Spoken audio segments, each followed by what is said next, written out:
morning, lead dwellers. This is Dr. Francis Espinola, lead physical therapist from First Shepherd Therapy and Healthcare Staffing. How you all doing this wonderful Monday morning? Got really busy over the weekend, but right now I'm here. I'm going to bring some inspiration and some joy to our fellow lead dwellers out there. So, if you're watching live, please comment lead, LEAD. And if you're watching replay, please comment WELL. So let's jump right in for our weekly wellness tip. So, what is physical therapy? Um, I was pondering about it. Well, looks like I haven't discussed something that's very close to my heart, which is physical therapy, right? Why is it important to have an option to go a physical therapy treatment um, before considering, taking a pill or going to the hospital or for a checkup or something like that? So, according to the Oxford Dictionary, let me share you the meaning. Um, Physical therapy is the treatment of disease, injury, or deformity by physical methods such as massage, heat treatment, and exercise rather than by drugs or surgery. Very simple definition. So, I've been doing physical therapy for about 15 years now. And I would say that most of my clients have found physical therapy really a good fit for them. So, what are the two things you need to consider if your certain condition really needs physical therapy? First, of course, ask for a professional, um, like a doctor or a physical therapist like me. If you are wanting not to use medications always to alleviate your pain, all right, or swelling, try out physical therapy. Because by doing so, you will not have the side effects of some medication, especially the pain narcotic medications that has too many side effects, especially if you're at the age where you're experiencing different ailments.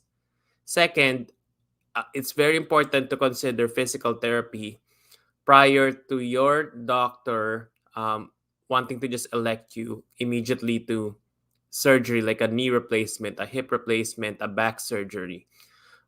Wise doctors usually ask those questions so that the patient have their freedom to choose. Plus, of course, there should be a very extensive physical examination to know if the patient is really fit for surgery.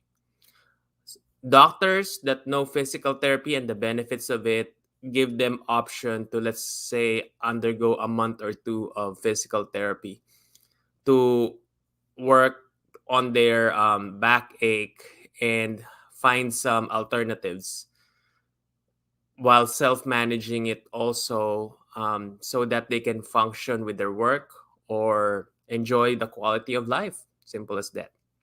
So that is what physical therapy is all about. I will talk about it more down the road. But if you're having pain on your back or having difficulty, or your loved one is like falling, having balance issues, consider physical therapy. That's why I've been doing this, and I'm very passionate about it. Let me check one of our comments here. Hi, Mr. Roger Bridges. Commented on YouTube. I don't know who it is, but thank you for watching. Okay. So, as a review of what we discussed last time, so we're discussed about the employee, um, and leading well in a hopeless situation as an employee. So I focus on employees that want to venture out for business. So when considering to go to a business venture or a different space or niche, I put out, the acrostic WELL. W, work out your big why. E, exercise a healthy habit regularly. And L, love your effort. And another L, laugh hard and live a lot of gratitude.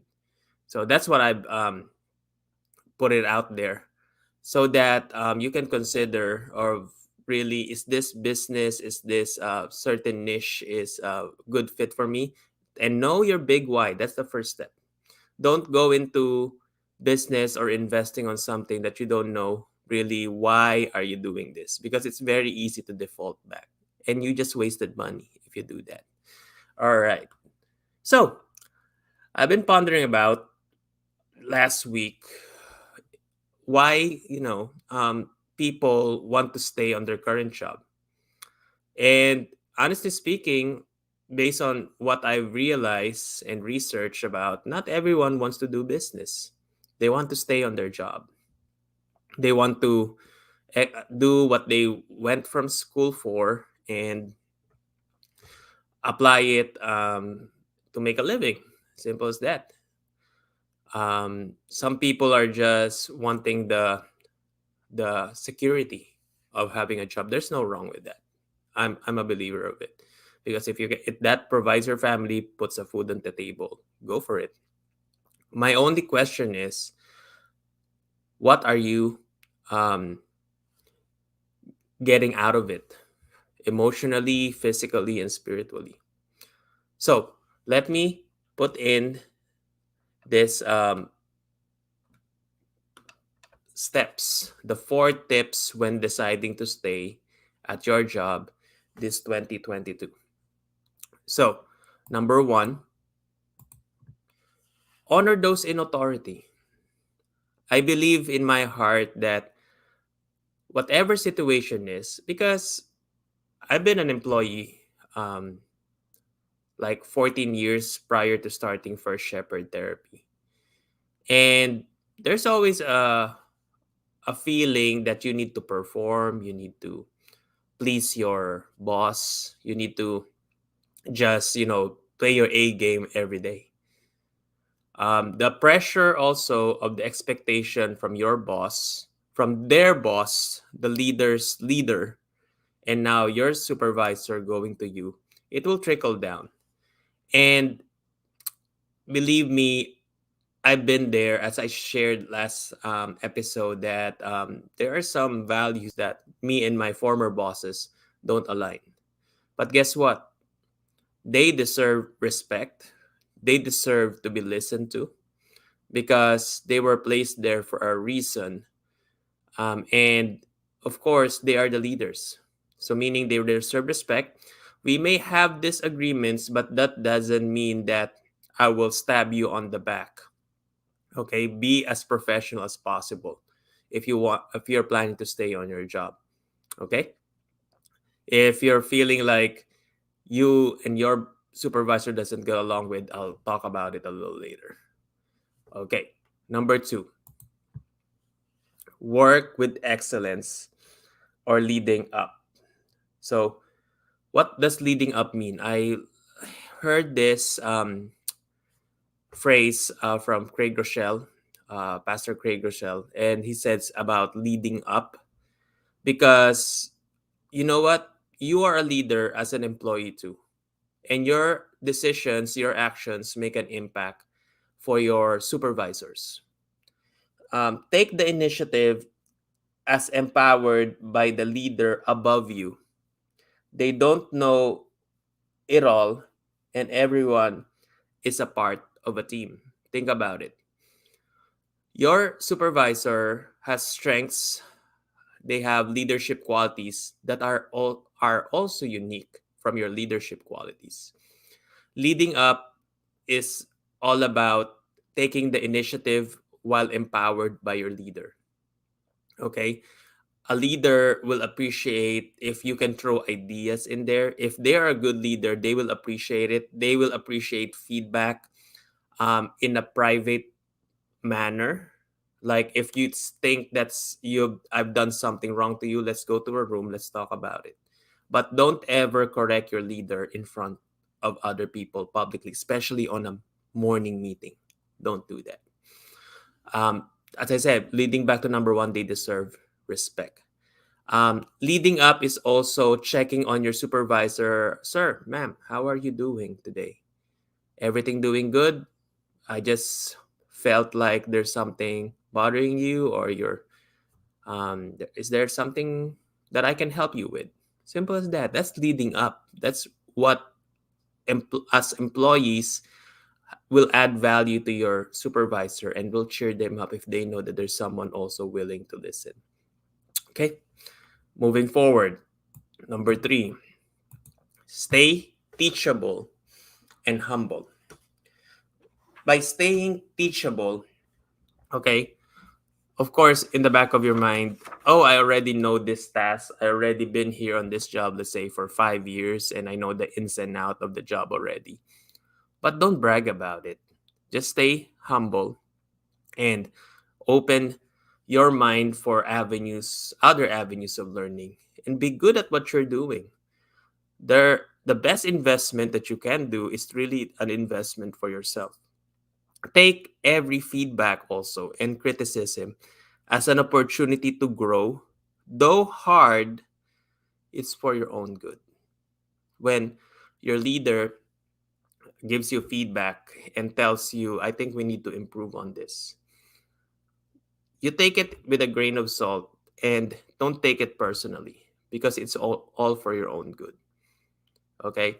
But let me talk about here.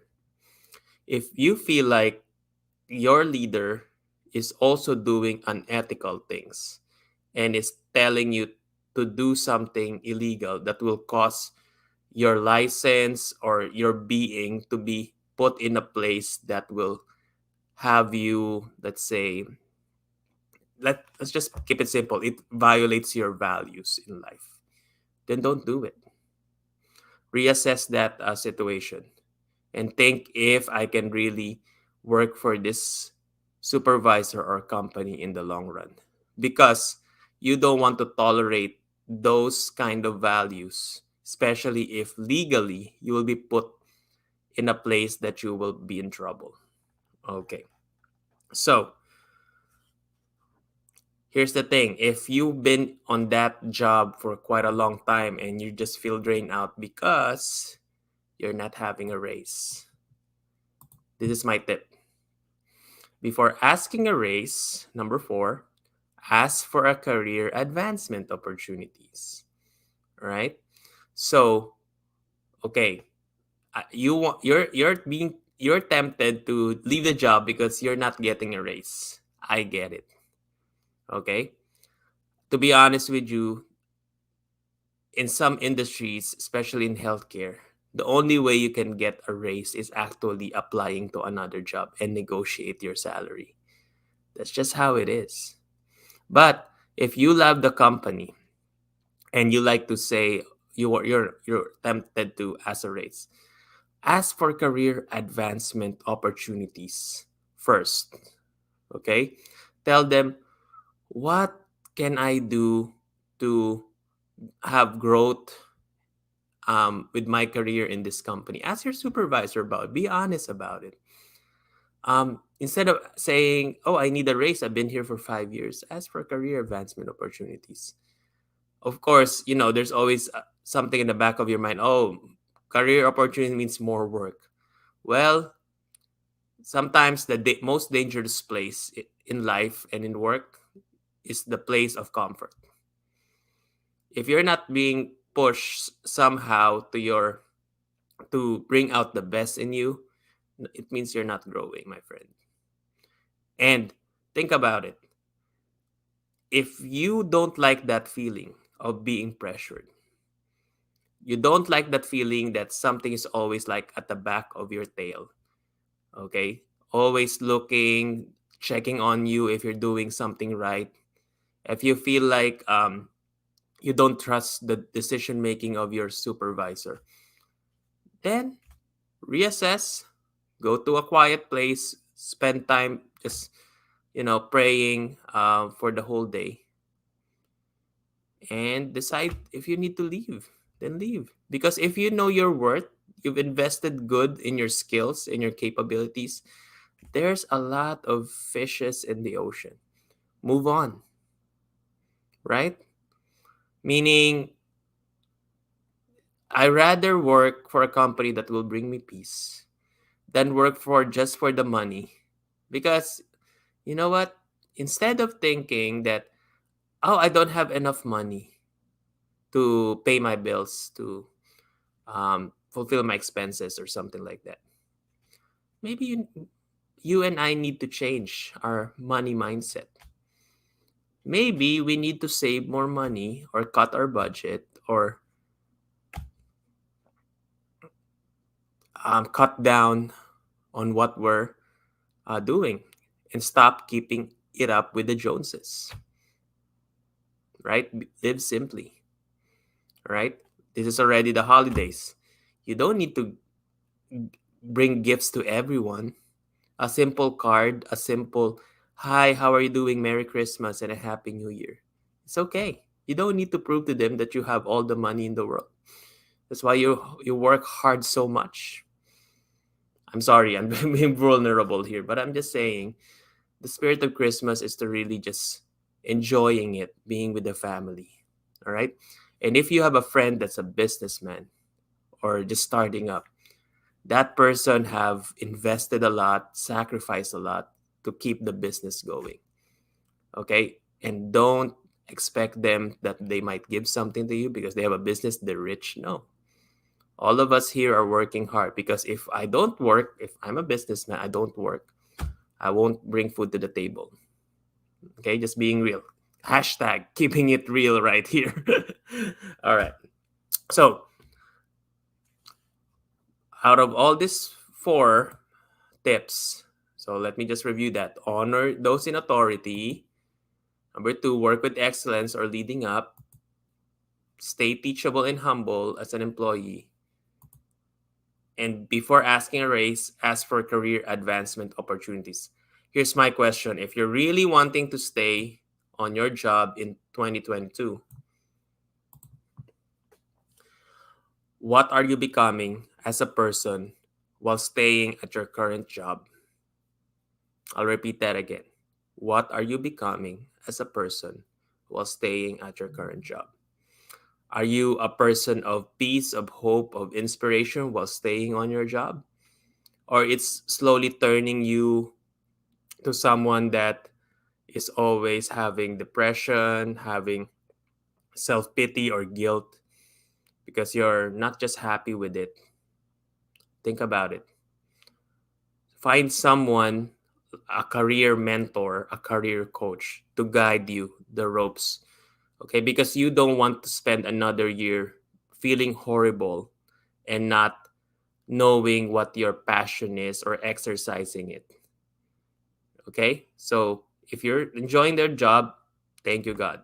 I'm happy for you, very happy for you, and it's worth your time. But the reality is, there's no word as job stability. Every year, our economy changes with the effect of the pandemic. So you always need to have a plan B. Just keeping it real right there. So, what are you becoming, my friend? I'll leave that question to you because I cannot answer that. If you're coming home and you feel like there's a huge baggage in you that your family cannot talk to you while on the dinner table because you're so burnt out, it's time to change, my friend. So, if you would like to check out your options, please check out drfrancisdpt.com. We provide career coaching, leadership coaching, um, business coaching if you like to do staffing, wellness coaching. And if you'd like to share a podcast, I will have an episode why you need to start your own podcast. Go for it. So, as a banner cry, before I leave, banner cry, hear and lead well. Be strong and courageous because you're not just called to lead, my friend, but to lead it well. Thank you very much and have a wonderful day.